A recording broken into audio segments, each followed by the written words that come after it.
Well, howdy there, Internet people. It's Bo again. So we're out. The United States has left. The 20-year mission is over. Now is the appropriate time to level critiques and criticism. So we're going to do that. Today, we are going to focus mainly on the exit. We are going to talk about invalid and valid criticism. We're going to start with the invalid because it is gaining steam, and it doesn't make any sense. So we're going to walk through it.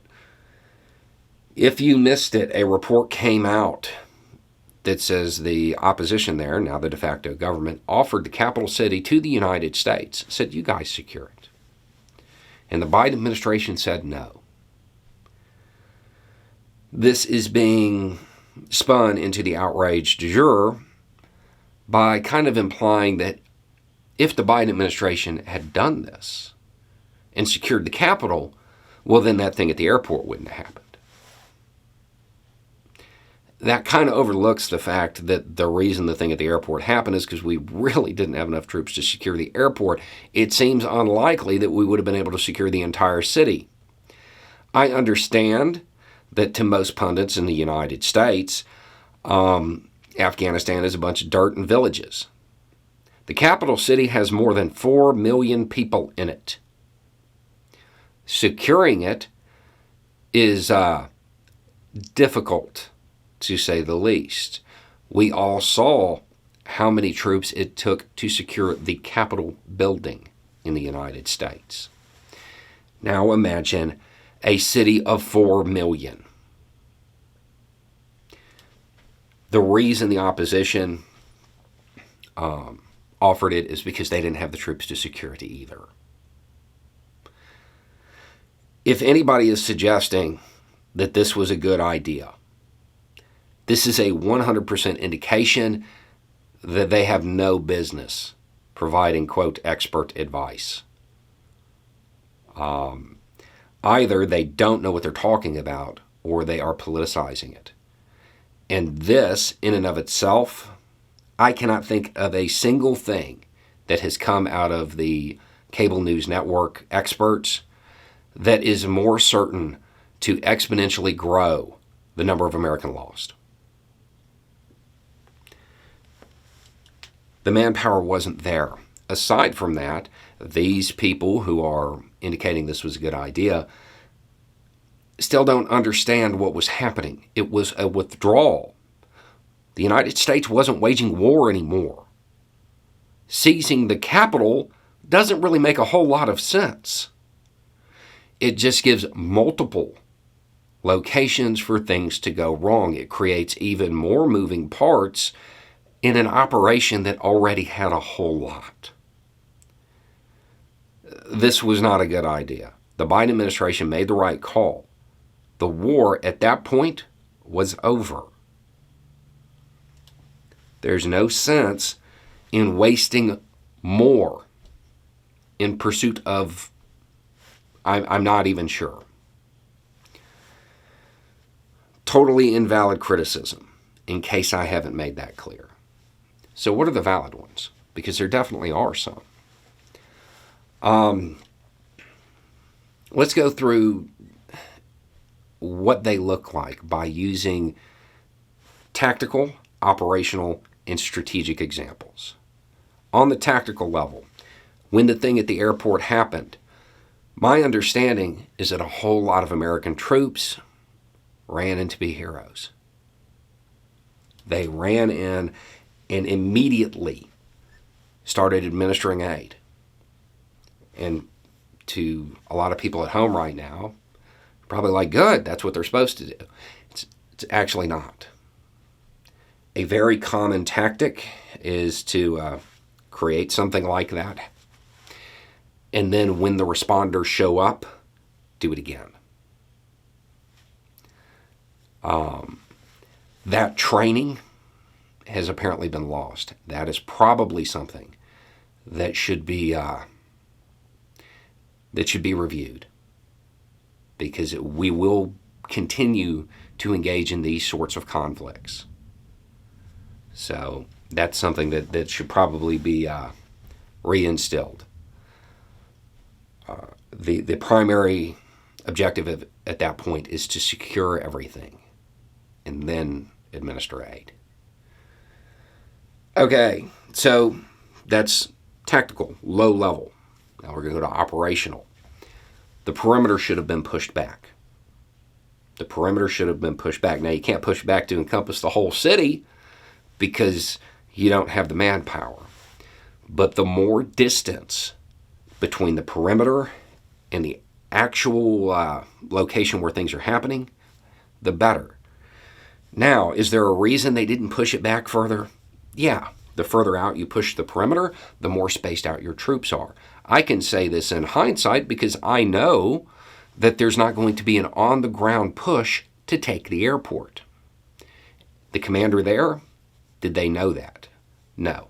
They could have suspected that because the offer from the opposition, now the de facto government, to allow the United States to keep the capital, to secure the capital, indicates that they're not looking for a fight.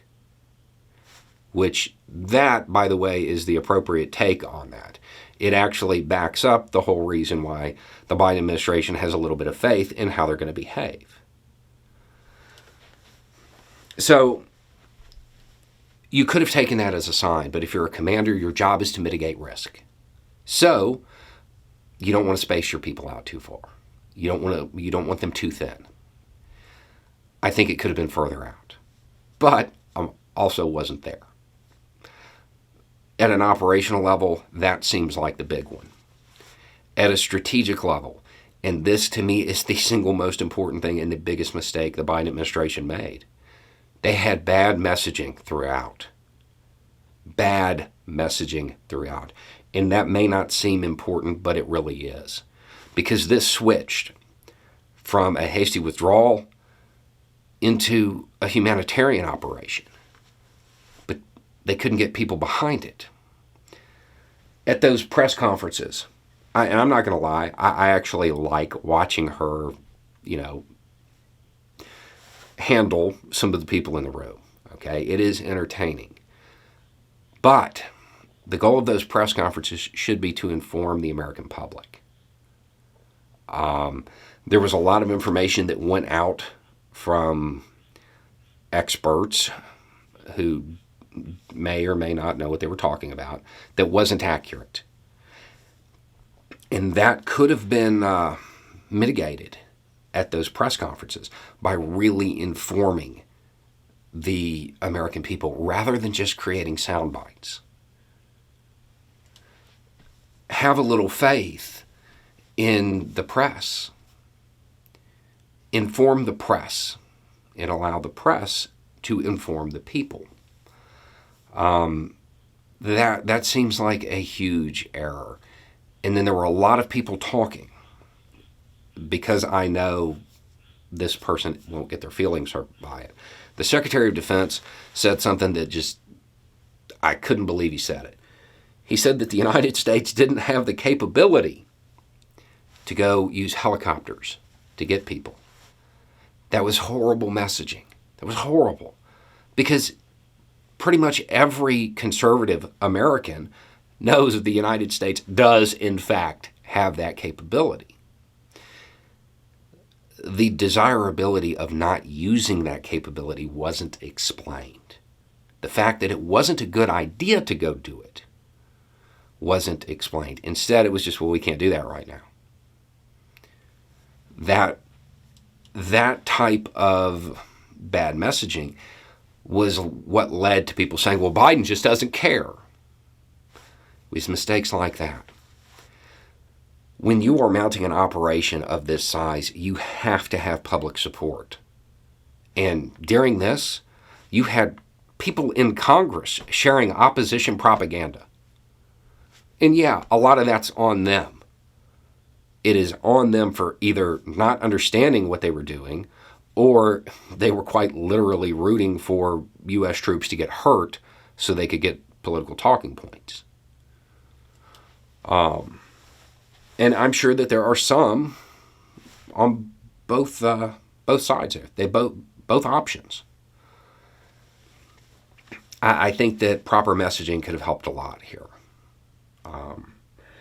So those are three criticisms that are very valid, that can be learned from, that could be changed, that might save people in the future. I know that people want to talk about one specific thing, the last U.S. combat operation in the country before the withdrawal. That's going to get an entirely separate video because it was very tragically poetic. The last combat operation in country caused civilian loss. It ended as it was run. And we will talk about that separately. One of the things that people really need to remember is that despite the chaos, despite the tragedy, despite people talking about things they don't understand, this went really well. An operation of this size, this went exceedingly well. That's not to say that things didn't go wrong. That's not to say that there weren't tragic incidents. But the operation itself was a success. Anybody who is saying differently doesn't know what they're talking about.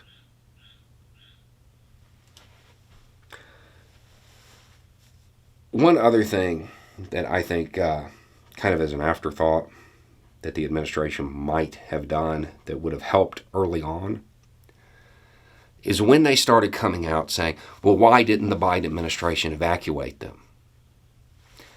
That could have been a moment for the Biden administration to come out and say, hey, sure, I call on the senators who made these claims, the members of Congress who made these claims, I call on them to pass legislation that allows me, the President of the United States, to force Americans to leave a foreign country at my will. Because that's what they're saying he should have done. Something he doesn't have the power to do. Put them on the spot. If they really believe the President of the United States should have that power, well, then they should draft a law. But they don't actually believe he should have that power. They just want to criticize because they care more about their poll numbers than they do American lives. Anyway, it's just a thought. Y'all have a good day.